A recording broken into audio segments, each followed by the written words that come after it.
साथियों, आप सभी को फिर से हम लेकर के चलते हैं ब्रह्मांड की ओर। एक ही वीडियो में जानिए सारी जानकारी, कौन कौन सी घटनाएं ब्रह्मांड में घटित हुई और क्या क्या हो रहा है, कैसे सृष्टि की उत्पत्ति हुई और कैसे उसका पालन पोषण हुआ। दैत्यों के आचरण देखिए, देवताओं का उपकार देखिए, सारा देखिए वीडियो के माध्यम से। हम प्रतिदिन एक से एक अच्छी जानकारी आप सभी को दे रहे हैं और जो हम जानकारी देते हैं और इसी कड़ी में हम आज सुना रहे हैं नरसिंह भगवान की कथा, जब नारायण हरि ने नरसिंह का रूप धारण करके और भक्त प्रहलाद को बचाया और हिरण्याकश्यप का वध किया। सुनिए कथा में सारा हाल। जब नारायण हरि ने 12 का रूप धारण करके हिरण्याक्ष का वध कर दिया, असुरों को बहुत बड़ा धक्का लगा और वो असंगठित होने लगे। शुक्राचार्य जी ने यह देखा तो उन्होंने उसके बड़े भाई हिरण्याकश्यप को राजा बना दिया और हिरण्याकश्यप जैसे राजा बना तो उसको अपनी रक्षा का विचार आने लगा और अपने छोटे भाई हिरण्याक्ष के मार्ग पर चलते हुए उसने मंदार पर्वत पर ब्रह्मा जी की उपासना शुरू कर दिया। 11 वर्ष तक कठोर तप किया उसने। ब्रह्मा जी प्रकट हो गए और बोले, तुम्हें क्या चाहिए? ये सुन करके हिरण्याकश्यप सोचने लगा।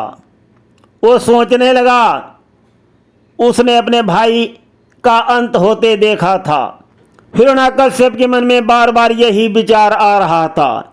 हिरण्याक्ष ने खुद को सभी खतरों से सुरक्षित कर लिया था, किंतु एक भूल के कारण सुरक्षा का एक द्वार जो है वो खुला रह गया था और उसी से मृत्यु ने प्रवेश कर लिया।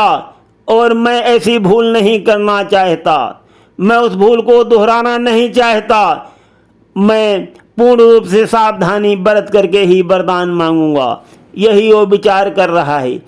उसने ध्यान से अपने शब्दों को चुना, उसने उपवाक्य भी जोड़े और उस विवरण को बार बार संशोधित किया। वो ये सुनिश्चित कर लेना चाहता था कि उसने हर संभव और हर संकट पर विचार कर लिया है। वो चाहता था कि उसका वरदान ऐसा अभेद किला हो जाए जिससे कोई द्वार खुला न रह जाए। साथी, हर पहलू पर गहन विचार किया और भली भांति सोचने के बाद ब्रह्मा जी से हाथ जोड़ करके बोला, हे ब्रह्मदेव, आप मुझे ये वरदान दीजिए, मैं किसी असुर अथवा मनुष्य, देवता अथवा पशु के द्वारा न मारा जाऊं।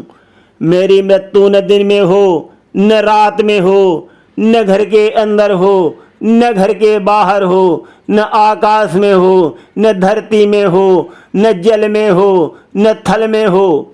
आप मुझे ऐसा वरदान दीजिए, किसी धातु, पत्थर या लकड़ी से बने किसी अस्त्र से मेरा वध न हो सके।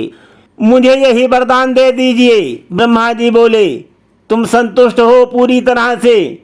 सोच लो। वो बोला, हाँ हाँ, मैं पूरी तरह से संतुष्ट हूँ, आप मुझे यही वरदान दे दीजिए। ब्रह्मा जी ने तथास्तु कह दिया। और उसके बाद में क्या हुआ, हिरण्याकश्यप जो है अपने भाई की तुलना में दुगना अत्याचारी हो गया, दुगना अत्याचारी। उसने केवल पृथ्वीवासियों को प्रताड़ित ही नहीं किया, उसने इंद्र को भी स्वर्ग लोक से निकाल दिया। उसने तीनों लोगों पर विजय प्राप्त कर ली। वो ब्रह्मांड का अकेला स्वामी बन गया, जिसकी फैलाई अव्यवस्था ने ब्रह्मांड को झकझोर कर रख दिया। चारों तरफ त्रासदी फैल गई। परंतु साथियों, देखिए ईश्वर की महिमा। उस अत्याचार और त्रासदी के दलदल में भी एक कमल खिल गया। उसको एक पुत्र रत्न की प्राप्ति हुई, उसका नाम था प्रहलाद। असुर पुत्र होने के बावजूद भी प्रहलाद भगवान का बहुत बड़ा भक्त बना, बहुत बड़ा उपासक बना। जिस समय हिरण्याकश्यप ब्रह्मा की तपस्या कर रहा था, तभी इंद्र ने क्या किया, हिरण्याकश्यप की पत्नी कयादु का अपहरण कर लिया और उस समय देवर्षि नारद जी ने हस्तक्षेप किया और हिरण्याकश्यप की पत्नी और उसके नवजात पुत्र की रक्षा की। वो बालक नारद से नारायण की महिमा को सुनकर बड़ा हुआ था और उसने विष्णु को वास्तविकता के रूप में ग्रहण कर लिया।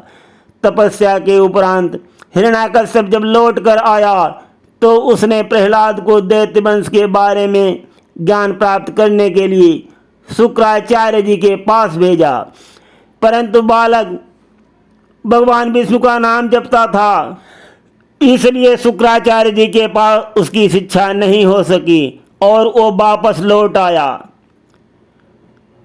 हिरण्याकश्यप के मालूम हुआ तो बहुत गुर्राया और बालक से बोला, क्या तुम्हें पता नहीं है वो कितना हीन प्राणी है?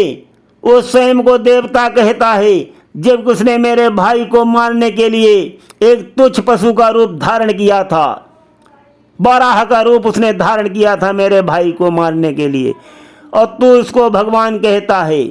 बालक बोला, विष्णु जी एक उदार देवता हैं और उनकी दृष्टि में सभी एक समान ही हैं।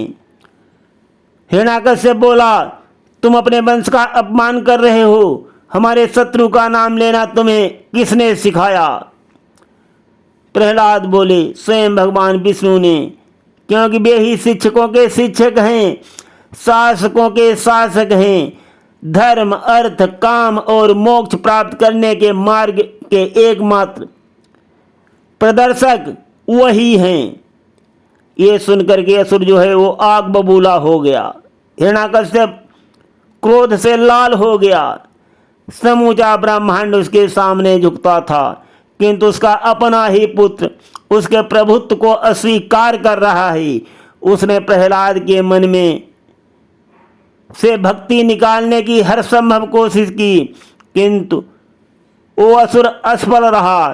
प्रहलाद के मन पर विष्णु का नाम अंकित हो चुका था।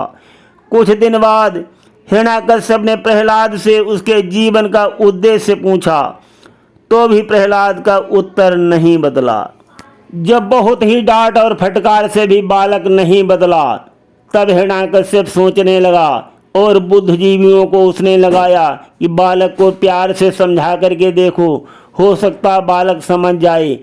तो बुद्धिजीवी असुरों ने उसको समझाया कि तुम विष्णु की आराधना क्यों करते हो, तुम किस वंश से हो, तुम निश्चित रूप से देवता तो हो नहीं सकते, तुम कुछ भी उपासना करो, कितना भी करते रहो, और फिर तुम दैत्य वंश के भी नहीं रह जाओगे।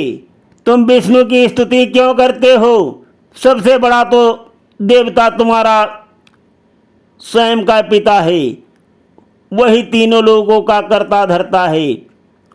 प्रहलाद जी ने कहा, विष्णु ही एकमात्र सत्य है, सबसे श्रेष्ठ, और आपसे भी, मेरे पिता से भी सर्वश्रेष्ठ वही ईश्वर है। बुद्धिजीवी बोले, तुम अपने पिता का अपमान कर रहे हो।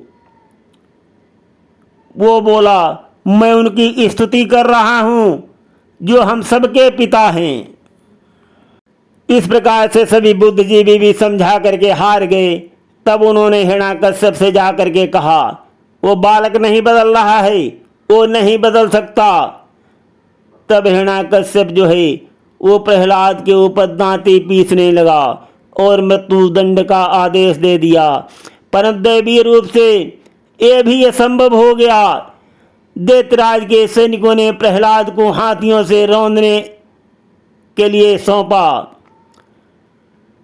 परंतु प्रहलाद बच गए। उसके बाद प्रहलाद को सांपों के बामी में डलवा दिया गया, तो सांपों ने भी प्रहलाद को नहीं डसा। प्रहलाद का कुछ नहीं हुआ, वो वहाँ भी बच गए। उन्होंने बालक को चट्टान से फेंकवाया, किंतु वो भी बच गया। मानो विष्णु की अदृश्य हथेलियों ने उसको थाम लिया हो।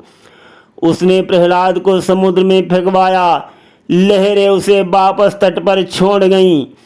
उन्होंने प्रहलाद के भोजन में विष मिलवाया तो अमृत बन गया, साथ से मान नहीं सके और हत्यारों ने उसकी हत्या करने से मना कर दिया।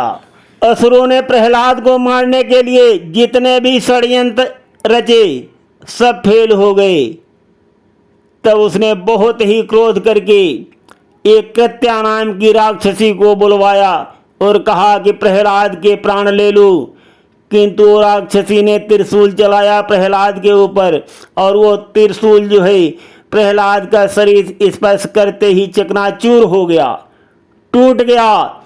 जितना शिव ने मार्कंडे की रक्षा के लिए, वैसे ही विष्णु ने प्रहलाद की रक्षा के लिए हिरण्यकश्यप का घमंड चकनाचूर कर दिया। ये सब देख करके उसकी बहन होलिका जो है वो कहने लगी, भाई आप चिंता मत करिए और मैं प्रहलाद को लेकर के अग्नि में बैठ जाऊंगी और वो समाप्त हो जाएगा, जल जाएगा। तो हिरण्यकश्यप बोला, प्रहलाद जलेगा तुम क्या बच जाओगी? होलिका बोली, आप भूल गए हैं, मुझे भी वरदान मिला हुआ है। हिरण्यकश्यप को याद दिलाया, मेरे शरीर में आग नहीं लग सकती, मेरे शरीर को आग नहीं जला सकती। आप एक चिता तैयार कराइए, मैं प्रहलाद को गोद में लेकर चिता पर बैठ जाऊंगी। आप जो है चिता में आग लगवा देना, वो जलकर मर जाएगा और मैं तो बच ही जाऊंगी। होलिका की बात को सुनकर हिरण्यकश्यप ने आदेश दिया। आदेश मात्र की देरी थी, तुरंत चिता जो है तैयार हो गई। प्रहलाद की समझ में नहीं आ रहा था कि क्या हो रहा था, क्या हो रहा है। वो केवल देख रहा था और भगवान का नाम जप रहा था। जैसे जैसे लपटें ऊंची होने लगीं वैसे वैसे प्रहलाद का जाप जो है वो तेज होने लगा। वंदे विष्णु वंदे विष्णु वंदे विष्णु। प्रहलाद ने विष्णु के समक्ष पूर्ण समर्पण कर दिया। वंदे विष्णु वंदे विष्णु वंदे विष्णु, यही प्रहलाद की रट लगा दी प्रहलाद ने। साथियों, चिता में आग लग चुकी थी और लपटें आसमान छू रही थी और चिता के अंदर से चीख पुकार सुनाई देने लगी, किंतु वो प्रहलाद की नहीं थी, वो होलिका चिल्ला रही थी। अग्नि ने उसकी त्वचा को जला दिया, उसका मांस पिघलने लगा, परंतु प्रहलाद का बाल भी बांका नहीं हुआ। होलिका जल करके भस्म हो गई। उसने वरदान का दुरुपयोग किया। दैवी शक्तियों ने होलिका से उस वरदान को वापस ले लिया। आग की लपटें मंद पड़ी तो हिरण्यकश्यप स्तब्ध रह गया। प्रहलाद जीवित बैठा खेल रहा था और होलिका जल करके मर चुकी थी। हिरण्यकश्यप क्रोध से लाल हो गया, कांपने लगा। उसने प्रहलाद को चिता से बाहर घसीटा और चंद्रशिला स्तंभ के सामने फेंक दिया और बोला, बहुत हो चुका, बहुत हो चुका।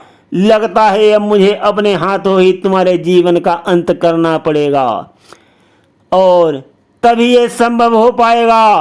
पिता की वाणी को सुनकर प्रहलाद बोले, ठीक पिताश्री, तुम भी जो मन आए वो कर लो और हमारे प्रभु की कृपा होगी तो तुम भी कुछ नहीं कर पाओगे।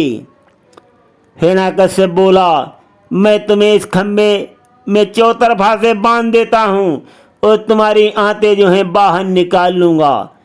क्या तुम्हारा विष्णु मुझे रोकने के लिए यहां आएगा? आएगा यहां? प्रहलाद जी बोले, उन्हें कहीं आने जाने की आवश्यकता नहीं।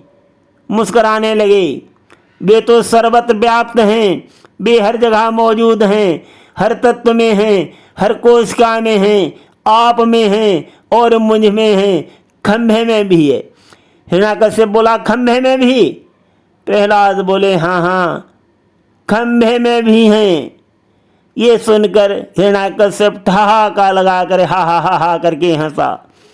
हिरण्यकश्यप उपहास करते हुए पुनः बोला, अगर खंभे में हैं तो दिखाओ मुझको कहाँ पर हैं। प्रहलाद जी बोले, पिताश्री, वे थे, हैं और रहेंगे। वो बोला, फिर मुझे दिखाते क्यों नहीं? और ये कहते हुए क्रोध करके उसने अपनी गदा उठा ली और स्तंभ पर उसने प्रहार कर दिया। प्रहलाद ने अपनी आंखें बंद कर ली। हिरण्याकश्यप बोला, बुलाओ अपने भगवान को, मुझे भी उसे देखना है। और हिरण्याकश्यप आगे कुछ कहने वाला ही था, उसके शब्द गले में ही रह गए और खम्भ जो है बीच से फट गया और अंदर से एक अद्भुत प्राणी प्रकट हो गया। विज्ञान भी उसकी कल्पना नहीं कर सकती। वो न तो मनुष्य था और न पशु था, न देव और न दानव, इनमें से वो कोई नहीं था। और ये कुछ नहीं होते हुए भी वो सब कुछ था। सभी गुण उसमें संभव मिश्रण हुए थे। ये देख करके हिरण्याकश्यप चौंक उठा। और नरसिंह भगवान ने क्या किया, उसको अपनी बाहों में भर लिया और घसीटकर महलों में प्रवेश की द्वार की दहलीज तक ले गई। अब हिरण्याकश्यप न घर के अंदर था न घर के बाहर था। गोधूल की बेला थी, जिसे न तो दिन कह सकते हैं और न तो रात्रि। नरसिंह दैत्य को अपनी गोद में लटा लिया। अब वो धरती और आकाश के बीच में था, जल और थल दोनों से दूर था। पूछा कि तुझे वरदान मिला है कि तू धातु, पत्थर या लकड़ी के बने अस्त्र से न मारा जाए। नरसिंह ने गरज कर कहा, मैं इनमें किसी का उपयोग नहीं करूंगा, मेरे पंजे तेरा मांस चीर देंगे। नरसिंह ने जैसे ही नाखून दैत्य के शरीर में गड़ाए, वो जोर से चिल्लाया। नरसिंह ने फिर पूछा, बोल मूर्ख, तू कहाँ है, जल में है या थल में है? असुर बोला, न मैं जल में हूँ न थल में हूँ, मैं आपकी गोदी में हूँ। नरसिंह बोले, बोल तुम महलों में है या बाहर है महलों के? वो बोला, न तो मैं महलों में हूँ और न तो मैं बाहर हूँ, मैं दहलीज पे हूँ। बोले, मैं देव हूँ या दानव हूँ, मनुष्य हूँ, क्या हूँ? दैत्य बोला, आप तो इनमें से कोई नहीं और आप तो दोनों हो। तो भगवान ने जितनी भी वरदान की उसकी शर्तें थी, सब उससे पूछने के बाद अपने नाखून से उसके वक्षस्थल को चीर दिया, उसके सीने को चीर दिया और उसकी आंतें चीर के निकाल लिया, उनको अपने गले में लटका लिया और फिर दैत्य का रक्त चाटने लगे। प्रहलाद भगवान के सामने नतमस्तक हो गई। विष्णु जी हंसने लगे, क्योंकि अब दोनों भाई मारे जा चुके थे। विष्णु ने प्रहलाद की रक्षा कर ली थी और पृथ्वी पर जय और विजय का पहला जन्म भी समाप्त हो चुका था। साथियों, इस प्रकार से नरसिंह रूपी भगवान की जय बोल करके हम कथा को यहीं पर विश्राम देते हैं। सुनते रहिए ब्रह्मांड की अनोखी घटनाएं और बहुत अच्छी अच्छी जानकारियाँ गिरीश अध्यात्म में। धन्यवाद।